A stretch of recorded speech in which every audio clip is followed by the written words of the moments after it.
में एक बार फिर खुशामदीद।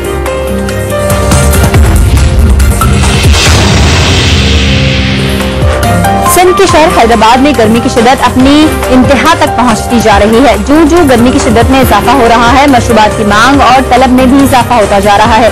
मशरूबात की फरोख्त के दौरान चूंकि हिफ्ज़ान सेहत के उसूलों का ख्याल एकदम नहीं रखा जाता, इसलिए पेट की बीमारियों में भी इजाफा हो रहा है। लोग सब कुछ जानने के बावजूद अपनी प्यास की तस्कीन के लिए मजबूर हैं। नामुनासिब पानी से बनने वाली मशरूबात के बारे में हम देखेंगे आशिक हुसैन की ये रिपोर्ट।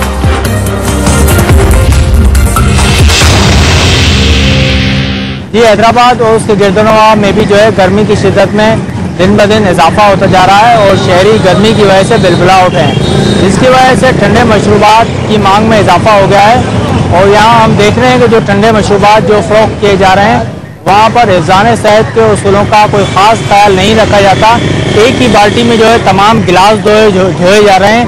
यहाँ पर जो है मक्खियों की बहुतात है, जिसकी वजह से शहर में जो है गैस्ट्रो और दीगर अमराज जो है फैलते जा रहे हैं। इस सिलसिले में हम शहरियों से पूछते हैं कि उनकी राय क्या है और गर्मी की शिद्दत में कितनी हद तक इजाफा हुआ है और मशरूबात की मांग में क्या इजाफा है, और दूसरा जो है यहाँ पर हिफ्ज़ान सेहत के उसूलों का ख्याल किस हद तक रखा जाता है।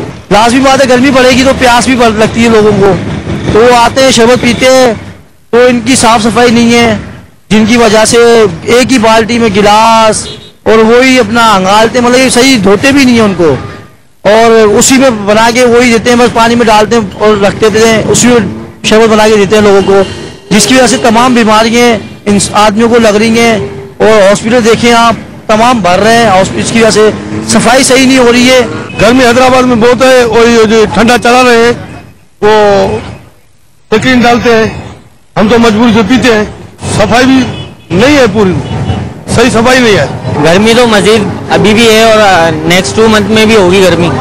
जून जुलाई आ रहा है आगे, तो ये है कि लोग ठंडा पीने पे मजबूर हैं, लेकिन सफाई का ख्याल कौन करेगा। लोग अपनी बचत के लिए सफाई को नज़रअंदाज करते हैं, तो इस वजह से इनका तो कमाई का जरिया बना हुआ है, लेकिन क्या सफाई का ख्याल तो कौन करेगा। पीने वाले तो आएंगे, पियेंगे और चले जाएंगे। सन्नाटा लगा पड़ा रोडों के ऊपर, बाजार में सन्नाटा, इतनी गर्मी में कौन निकलेगा। हर चीज महंगी हुई हुई, शरबत वाले ने पैसे डबल कर दिए। गन्ना जूस से मिलता था 5 रुपये, अभी 10 रुपये का मिल रहा है अभी। मुताल्लिका इदारों ने अगर इस जानिब तवज्जो नहीं दी तो गैस्ट्रो और दीगर अमराज तेजी से फैलने के खदशात लाक हो सकते हैं। यहाँ पर शहरियों का मुतालबा है कि ठंडे मशरूबात फरोख्त करने वाले अज़ात को जो है पाबंद किया जाए कि वो सेहत व सफाई और हिफ्ज़ान सेहत के उसूलों का खास ख्याल रखें। हमारे मजहब में मुहाजिरीन को बहुत बड़ा रुतबा दिया जाता है। उनकी देखभाल करना, उनको मुआश फराहम करना, उनके लिए रिहाइश का इंतजाम करना अल्लाह की खुशनुदी हासिल करने में शामिल है।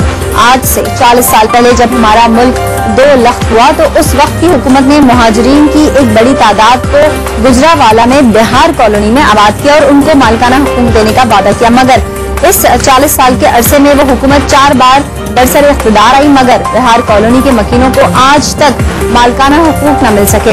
इन मुहाजिरों के मुतालबात के बारे में गुजरावाला से हम देखेंगे मोहम्मद फैसल की ये रिपोर्ट।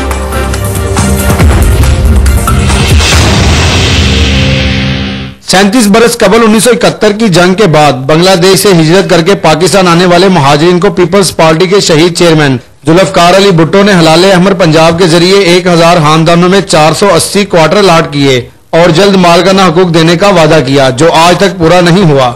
40 साल हो गया है, मालिकाना हुकूक नहीं मिले।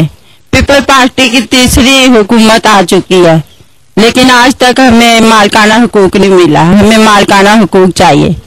1970 के दहाई में बांग्लादेश महाजरीन को पाकिस्तान लाया गया, जिसके नतीजे में हमें यह कहा गया कि आपको बहुत जल्द ही मालिकाना हुकूक मिल जाएगा, लेकिन हम तकरीबन 40 साल का अरसा हो चला है। पाकिस्तान से मैं अपील करता हूँ, हुकूमत पाकिस्तान से अपील करता हूँ कि वो हमें मालिकाना हुकूक दिलाकर हमें शुक्रिया का मौका दे। रोटी, कपड़ा और मकान के मंशूर पर कायम होने वाली पीपल्स पार्टी के हर दौर में कामयाब होने वाले अरकान असम्बली हलाले अहमर बिहार कॉलोनी के वासियों से मालिकाना हुकूक दिलाने के वादे करते रहे, लेकिन वफा न कर सके। पीपल्स पार्टी से ताल्लुक रखने वाले साबिक यूनियन नाजिम और मुस्लिम लीग नून के साबिक टाउन नाजिम का कहना है कि वो बिहार कॉलोनी के लाटियों को मालिकाना हुकूक दिलाने के लिए कोशा है, मगर पंजाब हुकूमत की जानिब से सुनवाई न होने पर वो भी बेबस हैं। یہ بھٹو دور میں تعمیرات ہوئی ان مکانوں کی اور تقریباً 450 سے زیادہ مکانات ہیں. اب تک پیپلز پارٹی کی تیسری حکومت ہے اور مالکانہ حقوق کے وعدے بھٹو دور سے چلے آ رہے ہیں. اب تک یہ وعدہ وفا نہیں ہوا ہے. میری گزارش ہے صدر مملکت پاکستان آصف علی زرداری صاحب سے, وزیر اعظم پاکستان گیلانی صاحب سے اور وزیر اعلیٰ پنجاب شہباز شریف صاحب سے کہ وہ مالکانہ حقوق دے کر ہم پر احسان کریں اور ہمیں ہمارا ذاتی حق دیں. 71 کے ریفیوجیز پاکستان آئے تو اس کے بعد انہوں نے جو خون کا دریا عبور کیا, جو قربانیاں دی, ان کو نظر انداز کرتے ہوئے ہماری گورنمنٹ نے ان کے ساتھ کیا ہوا جو وعدہ مالکانہ حقوق وغیرہ کا تھا اور دوسری فیسلٹیز کا تھا وہ وفا نہیں کیا. گجرانوالہ کی بہار کالونی کے مکینوں کا کہنا ہے کہ ضلعی انتظامیہ انہیں مالکانہ حقوق دلانے کی بجائے آئے روز نت نئے طریقوں سے تنگ کرتی ہے اور کالونی مزمار کروانا چاہتی ہے. انہوں نے خبردار کیا ہے کہ انہیں مالکانہ حقوق نہ دیے گئے تو وہ انتہائی اقدام اٹھانے پر مجبور ہوں گے. 40 سال گزرنے کے باوجود گجرانوالہ بہار کالونی کے مالکانہ حقوق سے محروم یہ لوگ صدر مملکت اور وزیر اعظم سے اپنے گھر کی ملکیت چاہتے ہیں. محمد فیصل, سما, گجرانوالہ. مونجو دڑوں کی تہذیب کا شمار دنیا کی چند پرانی تہذیبوں میں ہوتا ہے. یہ ہمارے لیے یقیناً فخر کی بات ہے کہ ہم اس پرانی تہذیب کے امین ہیں, لیکن جدید ٹیکنالوجی کی آمد کے بعد مٹی کے برتن بنانے اور خریدنے کا رواج کم ہوتا جا رہا ہے. اس طرح مونجو دڑوں کے دور سے شروع ہونے والا یہ فن رفتہ رفتہ آخری سانسیں لے رہا ہے. ٹیکنالوجی کی ترقی کو تو روکا نہیں جا سکتا, لہٰذا ضرورت اس عمل کی ہے کہ ان کاریگروں اور ہنرمندوں کو حکومت کی جانب سے مالی سہولیات فراہم کی جائیں تاکہ یہ فنکار اپنے آباء و اجداد کے پیشے کو زندہ رکھ سکیں. مٹی کے ظروف کے بارے میں تفصیل سے آگاہ کر رہے ہیں ٹھٹا سے زہیر علی.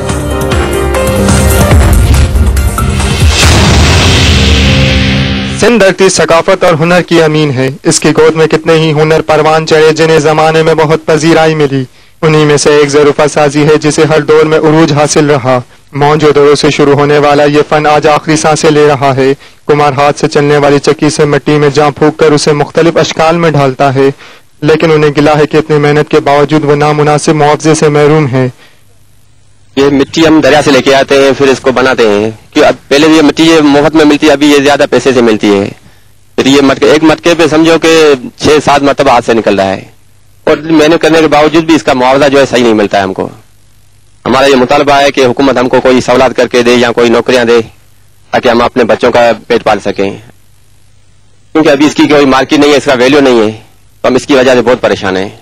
جدید ٹیکنالوجی نے لوگوں کو چینی اور شیشے کی جانب راغب کر دیا ہے اور مٹی کے برتن ماضی کے جھروکوں میں گم ہوتے چلے گئے. مٹی کے مٹکے پانی ٹھنڈا رکھنے اور ہانڈی میں پکا کھانا اپنے ذائقے کے لحاظ سے مشہور ہے, لیکن وقت کے ساتھ ان اشیاء کی ضرورت ختم ہو گئی اور نسلوں سے ظروفہ سازی کے فن کے ساتھ وابستہ یہ کمار بھی بے روزگار ہو گئے.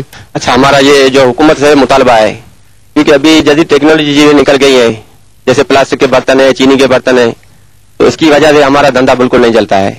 تو ہمارا یہ مطالبہ ہے اور بالکل یہ ہمارا سمجھو کہ عرض ہے کہ یا تو ہم کو کوئی اس میں سہولت کر کے دے یا تو ہمارے کو نوکریاں دے, کیونکہ ہم بہت پریشان ہیں اس کی وجہ سے. کمار اپنے ہاتھوں سے ایسی تخلیقات سامنے لاتے ہیں جنہیں دیکھنے والے دنگ رہ جاتے ہیں, مگر جدید آلات نہ ہونے کے باعث انہیں مشکلات کا سامنا ہے. مٹی کی اہمیت کو سامنے لانے والے یہ ہنرمند حکومت سے اپیل کرتے ہیں کہ انہیں سہولتیں فراہم کی جائیں تاکہ وہ اپنے آباء و اجداد کی جانب سے منتقل کیے گئے اس مردہ فن کو زندگی بخش سکیں. زہیر علی, سما, ٹھٹا.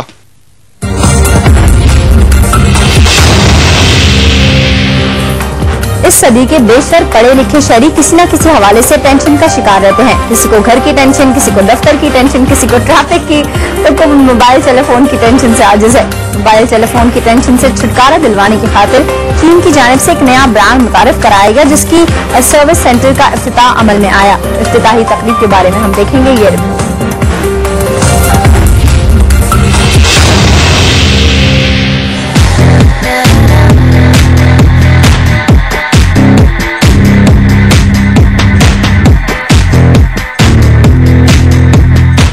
آج کل مواصلاتی سہولیات حاصل کرنے کا دور ہے. ان سہولیات کو باہم پہنچانے میں موبائل فونز نے ایک اہم مقام حاصل کر لیا ہے.